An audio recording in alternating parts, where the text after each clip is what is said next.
മഴ സമയമായതുകൊണ്ടാണെന്ന് തോന്നുന്നു കടൽ നല്ല ഇളകി കിടക്കുകയാണ്. തിരമാലയൊക്കെ നല്ല ശക്തിക്ക് അടിക്കുന്നുണ്ടായിരുന്നു. അവിടെ കോസ്റ്റ് ഗാർഡും നിൽപ്പുണ്ട്. ഒരു ലിമിറ്റ് കഴിഞ്ഞ് അവർ താഴോട്ട് പോകരുതെന്നും പറഞ്ഞിട്ടുണ്ട്. 2-3 പേര് അവിടെ നിൽപ്പുണ്ടായിരുന്നു. ഒരുപാട് ആൾക്കാർ വെള്ളത്തിലിറങ്ങാൻ ശ്രമിക്കുന്ന കാരണം അവർ നല്ലപോലെ വിസിലടിച്ച് എല്ലാവരെയും തിരികെ കയറ്റുന്നുണ്ട്. പിന്നെ അവർ പറഞ്ഞ ലിമിറ്റിൽ നിന്ന് നമ്മൾ ചെറുതായി കാലൊക്കെ ഒന്ന് നനച്ചു. കുറച്ച് ഫോട്ടോസും വീഡിയോസും ഒക്കെ എടുത്തു കേട്ടോ. ആ നേരം കൊണ്ട് നൈറ്റ് 9:15 നമുക്ക് തിരിച്ച് ബാംഗ്ലൂർക്ക് പോകാനുള്ള ബസ് കേട്ടോ. അത് കാരണം ഒരുപാട് ടൈം നമുക്കിവിടെ സ്പെൻഡ് ചെയ്യാനായിട്ട് പറ്റില്ല. ഇത് കാണിക്കുന്നത് എന്താണെന്ന് നിങ്ങൾക്ക് ആർക്കെങ്കിലും ഗസ് ചെയ്യാവോ? പണ്ടൊക്കെ ബീച്ചിൽ പോകുമ്പോൾ ഇത് സ്ഥിരം ചെയ്യുന്ന പരിപാടിയാണ് കേട്ടോ. കടലമ്മ കള്ളിന്ന് എഴുതി വെക്കും. അപ്പോൾ വലിയ തിരമാല വന്നിട്ട് അത് മായ്ച്ചിട്ട് പോകും. നേരത്തെ എഴുതിയതിൽ അക്ഷരത്തെറ്റുള്ളത് കൊണ്ടാണോ എന്ന് എനിക്കറിയില്ല. കടലമ്മ തിരമാല അങ്ങോട്ട് നീട്ടി അടിച്ചില്ല. പിന്നെ രണ്ടും കൽപ്പിച്ച് കുറച്ചപ്പുറം മാറി ഞങ്ങൾ കടലമ്മ കള്ളീന്ന് നല്ല വൃത്തിയായിട്ട് എഴുതി. കടലമ്മയ്ക്ക് ഇഷ്ടമായതുകൊണ്ടാണോ എന്നറിയില്ല, ഒരുപാട് നേരം കാത്തു നിൽക്കേണ്ടി വന്നില്ല. വലിയൊരു തിരമാല വന്ന് അതെല്ലാം മായ്ച്ചു. ഈ ചെയ്യുന്നതൊക്കെ ഒരുപാട് വലിയ കാര്യങ്ങളല്ലെന്നറിയാം, പക്ഷേ എങ്കിലും ഇതൊക്കെ കാണുമ്പോൾ ഒരു സന്തോഷമാണല്ലേ. ഇപ്പോൾ ബീച്ചിൽ നിൽക്കുന്നത് ഞായറാഴ്ച അല്ല കേട്ടോ, ഒരിട ദിവസം വ്യാഴാഴ്ചയാണ്. എങ്കിലും കൂടി അത്യാവശ്യം നല്ല ആളുകളുണ്ട് കേട്ടോ. ഇപ്രാവശ്യം ബീച്ചിൽ വന്നിട്ട് ആകെ മിസ്സായൊരു കാര്യം, നമുക്ക് മണ്ണിലിരുന്നത് എൻജോയ് ചെയ്യാനായിട്ട് പറ്റിയിട്ടില്ല. മഴയായത് കാരണം മണ്ണൊക്കെ ആകെ നനഞ്ഞ് കിടക്കുമായിരുന്നു. അത് നമുക്ക് അടുത്ത പ്രാവശ്യം പരിഹരിക്കാമല്ലേ.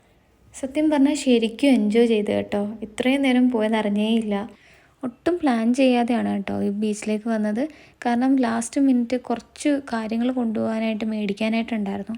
അത് മേടിക്കാനായിട്ട് ഞങ്ങൾ എല്ലാവരും കൂടെ ഇറങ്ങിയതാണ്. എല്ലാം മേടിച്ച് തിരിച്ച് വീട്ടിൽ പോകാനായിട്ട് ഒരുങ്ങിയപ്പോഴാണ് അസുവിന് ബീച്ചിൽ പോകണമെന്ന് പറയുന്നത്. അതിൻ്റെ തലേ ദിവസം അസു നമ്മളെ കൊണ്ട് പ്രോമിസ് ചെയ്ത് മേടിപ്പിച്ചതാണ് ബീച്ചിലേക്കൊക്കെ പോകണമെന്നും പറഞ്ഞിട്ട്. പക്ഷേ മഴ ചതിച്ചു. മഴ പെയ്തത് കാരണം നമ്മുടെ പ്ലാനൊക്കെ നമുക്ക് ഉപേക്ഷിക്കേണ്ടി വന്നു. പിന്നെ അത് കാരണം ഇന്ന് പുറത്തിറങ്ങിയപ്പോൾ അസു നമ്മളെ വിട്ടില്ല. നമ്മളും പെട്ടു, പോരേണ്ട വന്നു. പക്ഷേ എന്നിരുന്നാലും വന്ന് ഇത്രയും ടൈം അവിടെ സ്പെൻഡ് ചെയ്തു. നല്ലൊരു ടൈം നമുക്ക് കിട്ടി കേട്ടോ. ഫാമിലിയായിട്ട് എന്തായാലും തിരിച്ച് ബാംഗ്ലൂർ പോവുമല്ലേ. അപ്പോൾ എന്തായാലും ഇതൊരു നല്ലൊരു മൊമെൻ്റാണ്. കുറച്ചധികം നേരം നമുക്ക് ഒരു സന്തോഷം കിട്ടി. ഇപ്രാവശ്യം കുറച്ചധികം ദിവസം കൂടുതൽ നിന്നുകൊണ്ടാണെന്നറിയില്ല, എല്ലാവർക്കും ഒരു സങ്കടമായിരുന്നു. ലീവ് എടുത്തിട്ടാണ് നമ്മൾ ഇത്രയും ദിവസം ഇവിടെ നിന്നത്. ഞാനും വർക്ക് ഫ്രം ഹോം ആയിരുന്നു. കുറച്ച് ദിവസം ലീവ് എടുത്തു. അങ്ങനെ അഡ്ജസ്റ്റ് ആയിപ്പോയി. ഒരാഴ്ച പ്ലാൻ ചെയ്താണ് നമ്മൾ വന്നത്. പക്ഷേ നാട്ടിൽ വന്നതിന് ശേഷം അത് 2 ആഴ്ചയായി. ഇനി നമുക്ക് അധികം ലീവ് കൂട്ടാനായിട്ട് പറ്റത്തില്ല.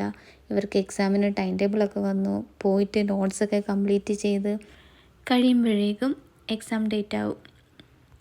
നല്ല ദിവസം പട്ടം പറത്തുന്നതിൻ്റെ നല്ല എക്സൈറ്റ്മെൻറ്റിലാണ് കേട്ടോ. അവിടെ നിന്ന് 2 ആളും കൂടെ പട്ടം പറത്തി പട്ടം കുരുങ്ങി. പിന്നെ ഇപ്പുറത്തെ ഒരാളുടെ സ്ഥലം മാറ്റി 2ാമത് കയറ്റി കൊടുത്തു കേട്ടോ. അസുവിൻ്റെ പട്ടത്തിന് ഹൈറ്റ് കൂടിയതിൻ്റെ ആഹ്ലാദ പ്രകടനമാണ് കേട്ടോ കണ്ടുകൊണ്ടിരിക്കുന്നത്. നമുക്ക് ഇവിടുന്ന് ഇപ്പോൾ പോയെങ്കിൽ കറക്റ്റ് ടൈമിന് വീട്ടിൽ ചെന്ന് സാധനമൊക്കെ എടുത്തു വെച്ച്, ഞാൻ അത്യാവശ്യം പാക്കിങ്ങൊക്കെ കഴിഞ്ഞതാണ്. ഞാൻ പറഞ്ഞില്ലേ, കുറച്ച് ലാസ്റ്റ് മിനിറ്റിൽ കുറച്ച് സാധനങ്ങളൊക്കെ മേടിച്ചു, അതെല്ലാം എടുത്തു വെച്ച് പിന്നെ ഫുഡും കഴിച്ചിട്ട് വേണം നമുക്ക് ഇറങ്ങാനായിട്ട്. ഇടയ്ക്ക് നമുക്ക് ഫുഡ് ബ്രേക്ക് ഒന്നും കാണത്തില്ല. വീട്ടിലെത്തി ഞാൻ നേരത്തെ പറഞ്ഞ കാര്യങ്ങളൊക്കെ ചെയ്തു വന്നപ്പോൾ നല്ല ലേറ്റായി. പിന്നെ എല്ലാം ഷടപടേ എന്നായതുകൊണ്ട് വീഡിയോസൊന്നും എടുക്കാനായിട്ട് പറ്റിയില്ല. നമ്മളത് ബസ്സിലൊക്കെ കയറി തിരിച്ച് പൊയ്ക്കൊണ്ടിരിക്കുകയാണ്. ഞാൻ നേരത്തെ പറഞ്ഞതുപോലെ കുറച്ചധികം ദിവസം നിന്നത് കാരണം 2 ആൾക്കും ഭയങ്കര സങ്കടമായിരുന്നു. നല്ല കരച്ചിലായിരുന്നു കേട്ടോ. ജീവിതത്തിൻ്റെ ഭാഗമാണ് യാത്രകളല്ലേ. ജീവിതം നമുക്ക് മുന്നോട്ട് കൊണ്ടുപോയല്ലേ പറ്റൂ. ഇനി അടുത്ത നാട്ടിലേക്കുള്ള യാത്ര വരെ ഈ ഓർമ്മകളൊക്കെ മനസ്സിലുണ്ടാവും.